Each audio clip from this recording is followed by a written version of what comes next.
Hello, আসসালামু আলাইকুম। কেমন আছেন সবাই? আশা করি সবাই সুস্থ আছেন। আলহামদুলিল্লাহ আমি সুস্থ আছি। একটা লম্বা রেস্টের মধ্যে আছি আমি। কারণ আমার কথা আমি আপনারা যারা আমার ভিডিও দেখছেন, হ্যাঁ? যারা দেখে থাকেন, তাদেরকে আমি সবসময় কিন্তু আমার যে আমি কিভাবে আমার রান বলেন বা আমি আমার রেগুলার প্র্যাকটিসটা করছি, আমি সেই জিনিসটাই আমি সবসময় বলার চেষ্টা করি, হ্যাঁ? এবং খুব ভালো লাগছে। আমি বেশ লাস্ট কয়েকটা মাস ধরে আমি বেশ কিছু রেসপন্স পাচ্ছি আপনাদের। অনেকে আমাকে কমেন্টসে বা আমাকে ইনবক্স করছেন যে আপনারাও রেগুলার রানিং অ্যাক্টিভিটিটা করতে চান, হ্যাঁ? আমি কিন্তু সবসময় আমার নিজের সিচুয়েশন বা নিজের রেগুলারিটি এটাই সবসময় আপডেটটা আপনাদেরকে দেওয়ার চেষ্টা করি, হ্যাঁ? এর মধ্যে স্বাভাবিকভাবে কিছুটা ভালো কিছুটা খারাপ অনেক কিছুই তো থাকে, কারণ একটা মানুষই তো সবসময় একই লেভেলে কাজ করে না, হ্যাঁ? কখনো তার আপ কখনো তার ডাউন হয়, কারণ মানুষ তো, হ্যাঁ? তার প্র্যাকটিস সবসময় একরকম যাবে না, তার রেজাল্টও সবসময় একরকম যাবে না। তো আমার লাস্ট ইভেন্টে স্বাভাবিক আমরা 21 কিলোর একটা ইভেন্ট করেছিলাম। এই ওয়েদারে 21 কিলো আলহামদুলিল্লাহ ভালোভাবে শেষ করাটাই সবচেয়ে ইম্পর্টেন্ট ছিল, এবং আমি কিন্তু এই টার্গেটটা নিয়েই কম্পিটিশনে নেমেছি যে না, আমি ইভেন্টটাকে ভালোবাসি, রানটাকে ভালোবাসি, এই কারণে আমি আমার এই জিনিসটাকে কমপ্লিট করব।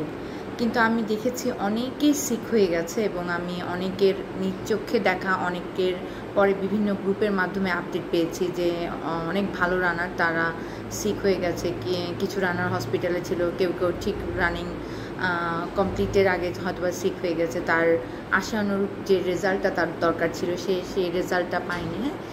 তো বিষয়টা এরকম হচ্ছে, আপনার লেভেলটা আপনাকে বুঝতে হবে, কারণ আপনার বডি কিন্তু সবসময় আপনাকে আগে একটা সিগনাল দেয়, হ্যাঁ?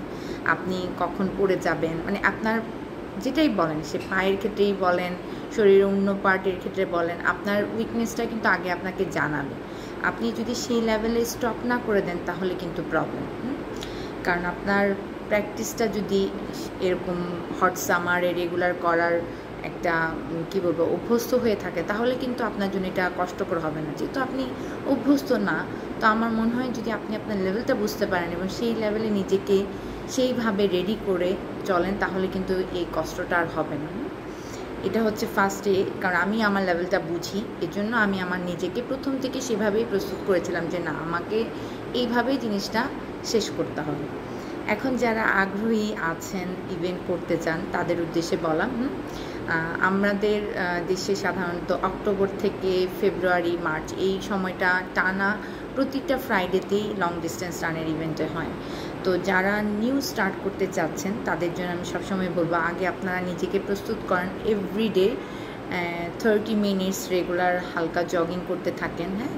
নিজের বডিটাকে সেট করেন, তারপর ছোট রান দিয়ে লাইক 5 কিলো, 7.5 কিলো, 10 কিলো, হ্যাঁ? এই ইভেন্টগুলা প্রত্যেকটা ইয়েতেই থাকে, মানে একটা বিগ ইভেন্টের সাথে, লাইক বিগ ক্যাটাগরির সাথে একটা স্মল ক্যাটাগরি, লাইক 2টা ক্যাটাগরি নর্মালি প্রতিটা ইভেন্ট করে থাকে, হ্যাঁ?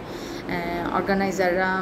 সো আপনার যারা নিউ জয়েন করতে চাচ্ছেন ফার্স্ট টাইম, আমার মনে হয় আপনারা যদি এই শর্ট ডিস্টেন্সটা দিয়ে শুরু করেন, হ্যাঁ? 7.5 কিলো বা 10 কিলোর ইভেন্টটা, হ্যাঁ? তাহলে আপনার জন্য খুবই ভালো হবে। যারা রানে আসতে আগ্রহী তাদের জন্য অনেক অনেক শুভকামনা।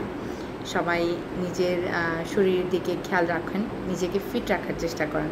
ভালো থাকবেন, সুস্থ থাকবেন, আমার জন্য দোয়া রাখবেন। আল্লাহ হাফেজ, আসসালামু আলাইকুম।